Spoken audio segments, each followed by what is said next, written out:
Good morning all of you. आज का हमारा जो ये पेपर है वो है प्रैक्टिकल पेपर EPC 1। ठीक है, तो इसका है नाम पूरा EPC 1 reading and reflecting on text. ठीक है बेटा, अगर आपसे हम जनरल बात करते हैं कि EPC का मीनिंग क्या होता है, what is the meaning full form of EPC, कोई बच्चा बता सकता है? फुल फॉर्म ऑफ EPC देखिए, it means enhancing professional capacity of the pupil teacher. ठीक है बेटा, तो इसका मतलब आपको समझ आ गया होगा। तो इस प्रकार भावी शिक्षकों को जो प्रत्यक्ष रूप से हमें उनके जो प्रत्यक्ष संबंध है शैक्षिक प्रणाली से एवं शिक्षण अधिगम से, उसकी प्रक्रिया का उसमें होना है। ठीक है बेटा, अब मान लीजिए भावी शिक्षक पीपल टीचर कौन है? आप लोग हो, यू आर पीपल टीचर। ठीक है बेटा, आगे भावी जो शिक्षक हैं वो हो आप लोग। तो आप लोगों को पता होना चाहिए कि जो हमारा जो पठन है, हम रीडिंग करते हैं, उसे कैसे हम प्रॉपर वे से हमें करने चाहिए। ठीक है, पढ़ने का भी एक ढंग होता है बेटा, उसकी जानकारी भी हमें होनी चाहिए। जो हमारा पाठ का जो हम पढ़ते हैं, ठीक है बेटा, कि उसके बारे में हमें कैसे पढ़ना चाहिए, क्या जानकारी है, कैसे पढ़ा जाता है, क्या क्या यूज़ किया जाती हैं टेक्निक्स, तो ये क्या है सभी हमारे को पता होना चाहिए। ठीक है बेटा, पाठ के बारे में, रीडिंग के बारे में, तो इसमें यही बताया गया, इसका मीनिंग है इस प्रकार भावी शिक्षकों का प्रत्यक्ष संबंध जो शैक्षिक प्रणाली एवं शिक्षण अधिगम प्रक्रिया से होता है। इसका परम उद्देश्य क्या है? विद्यार्थियों का सर्वांगीण विकास करना। वैसे तो मेन बेटा बीएड का ही परम उद्देश्य क्या है? विद्यार्थियों का विकास करना। ठीक है, तो हर सब्जेक्ट में यही इसलिए बच्चों को अच्छे से डीपली पढ़ाया जाता है कि विद्यार्थियों को प्रॉपर वे से उनकी नॉलेज को बढ़ाना है। खाली ये नहीं है कि हमने बुक्स ही पढ़नी है। ठीक है बेटा, हमारा बुक्स पढ़ना या सिर्फ सब्जेक्ट की बुक्स पढ़ना ही उद्देश्य नहीं है। बच्चों को इसके बारे में डीपली नॉलेज देना और उनका प्रॉपर वे से हर तरह से विकास ही हमारा बीएड का उद्देश्य है। ठीक है बेटा, हाँ जी। इसके बाद क्या है कि जो हमारे लिए इसमें पाठ को जो स्वरूप है, प्रकार है, संरचना है, इसके संदर्भ में इसके वस्तु एवं उद्देश्य एवं प्रयोग का ज्ञान होना इसके बारे में आवश्यक है जो हम लेसन पढ़ रहे हैं। ठीक है, हाँ जी शालू, क्या बताया बेटा मैंने कि इसके बारे में जो पाठ है उसके बारे में, उसका उद्देश्य है, उसके बारे में क्या उसका प्रयोग है, उसका क्या ज्ञान है, उसका क्या प्रकार है, उसके बारे में जानकारी प्राप्त करना है। ठीक है बेटा, इसलिए हम पाठ्यक्रम को EPC 1 को इसको पाठ्यक्रम में शामिल करते हैं। ठीक है बेटा, उसके बाद है आपका objective of EPC 1 reading and reflecting on text. छात्राध्यापक अगर लिखित पाठ, उसके स्वरूप, प्रकार, संरचना एवं प्रयोगों का ज्ञान प्राप्त करने में सक्षम होंगे।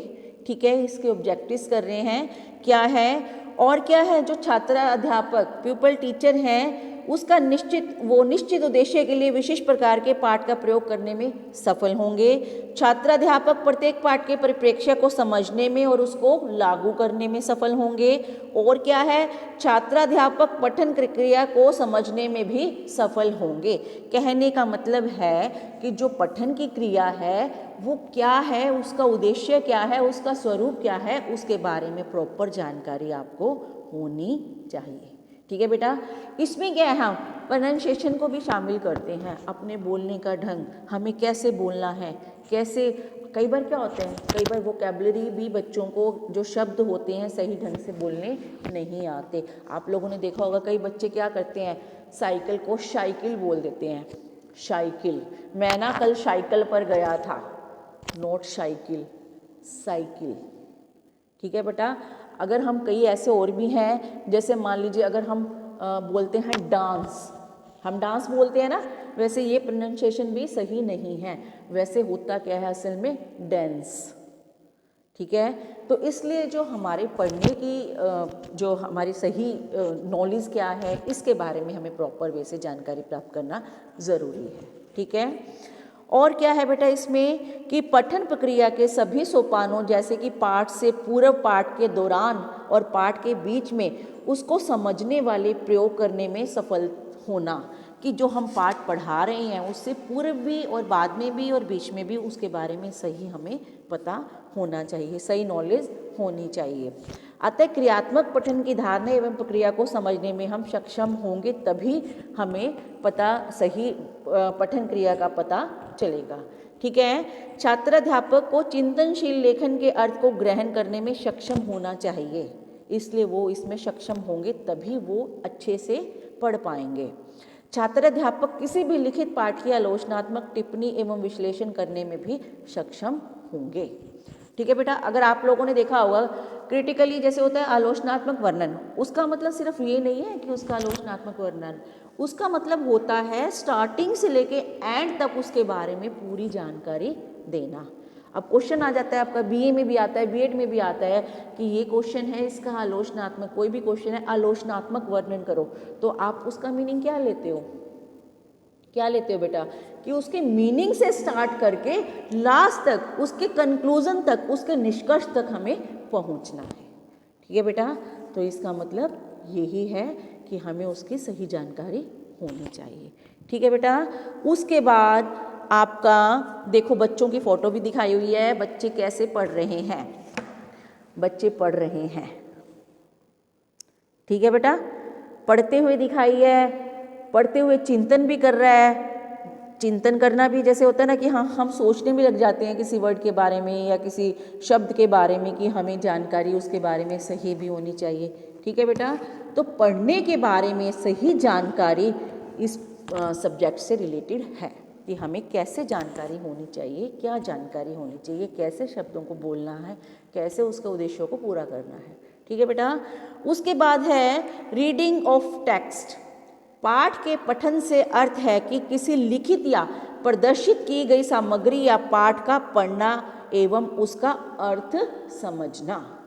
देखिए, अगर मैं आपको एक जनरल बात करती हूँ, आप मान लीजिए कोई बुक पढ़ते हो, उसमें कई वर्ड्स भी आते हैं ऐसे, ठीक है, जब तक आपको उसका मीनिंग क्लियर नहीं होगा तब तक हमें उसके बारे में सही नॉलेज नहीं हो सकती। आप लोग देखिए, अगर आपको किसी वर्ड का मीनिंग क्लियर नहीं है तो आप उसके बारे में अच्छे से डीपली नहीं बता सकते। तो पहले तो हमें क्या होना चाहिए, उस वर्ड का जो शब्द है उसका मीनिंग हमें क्लियर होना चाहिए। ठीक है ना बेटा, जब मीनिंग क्लियर होगा तभी हम उसके बारे में जानकारी प्राप्त करेंगे। कई बच्चे क्या होते हैं, आप लोगों ने देखा होगा स्कूल गोइंग बच्चे होते हैं जो, वो क्या करते हैं, कई बार बच्चे रट्टे भी लगा लेते हैं। रट्टे मानते हो ना, जैसे एज इट इज़ है वो एज इट इज़ ही बोलते हैं कि का वो भी अकॉर्डिंग टू जो लिखा हुआ है। ठीक है, तो इसलिए रट्टे कहते हैं, रट्टे मार के कभी भी हमें याद नहीं रहता, भूल जाते हैं। तो कहने का मतलब कि हमें पहले जो अर्थ है उसका मीनिंग हमें पता होना चाहिए, वर्ड के अर्थ का मीनिंग, फिर हम उसके बारे में सही ज्ञान प्राप्त कर सकते हैं। ठीक है बेटा, तो ये क्लियर हो गया। उसके बाद है रिफ्लेक्टिंग ऑन टेक्स्ट। पाठ पर चिन्ह करने से अभिप्राय है कि दिए गए पाठ को पढ़ने एवं समझने के बाद उसके बारे में गहन चिंतन करना, उसके बारे में हमें सोचना कि हमें क्या करना है। पाठ के अर्थ से संबंधित पहलुओं को ध्यान में रखकर पाठ के वास्तविक अर्थ एवं उसकी सार्थकता को समझना ही पाठ का चिंतन है। ठीक है बेटा, तो जब तक उसके बारे में हमें अर्थ नहीं पता होगा तब तक हम उसके बारे में प्रॉपर जानकारी नहीं प्राप्त कर सकते। ठीक है बेटा, तो इसलिए पहले हमें अर्थ पता होना चाहिए, जिस भी चीज़ के बारे में हम जानकारी प्राप्त करते हैं उसके बारे में फिर हम उसके बाद पूरी डीपली नॉलेज हमें होनी चाहिए। ठीक है बेटा, उसके बारे में पूरा चिंतन हमें करना चाहिए। ठीक है ना। अब मान लीजिए आप लोग बीएड कर रहे हो, अगर मैं आपको कहूँ BEd full form of BEd, तो आप क्या कहोगे? Bachelor of education. ठीक है, तो अगर हम हिंदी में बात करें तो इसका मीनिंग क्या होगा? हाँ जी, जनरल वे से, ऐसा नहीं है कि प्रॉपर मीनिंग ऐसा है कि जनरल वे से।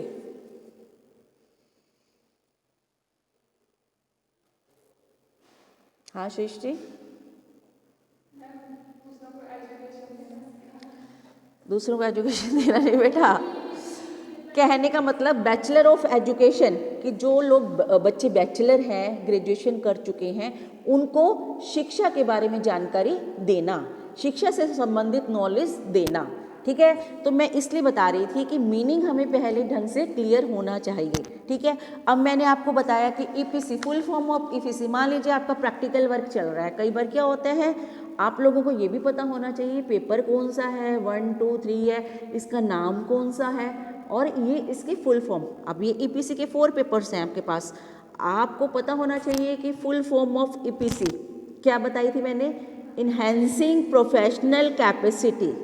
ठीक है, तो इसके बारे में इसका मतलब यही है कि जानकारी आपको प्रॉपर वे से होनी चाहिए, बच्चा ही बता, मतलब बच्चे को प्रॉपर वे से सही जानकारी होनी चाहिए। ठीक है बेटा, इसमें क्या है उसके बाद बताया of the pupil teacher. Pupil teacher कौन है, आप लोग हो ना। ठीक है बेटा, इसलिए जो पढ़ने का ढंग है, उसका जो हम पाठ पढ़ रहे हैं, मीनिंग क्या है उसके बारे में हमें पूरी डिटेल, उसका अर्थ, ठीक है, उसके बारे में सही जानकारी और उसका सही चिंतन करना वो हमें पता होना चाहिए। ठीक है बेटा, आज के बारे में हम इतना ही डिस्कस करेंगे। Okay, thank you. क्लियर हो गया सभी बच्चों को। ठीक है, धीरे धीरे प्रैक्टिकल वर्क है।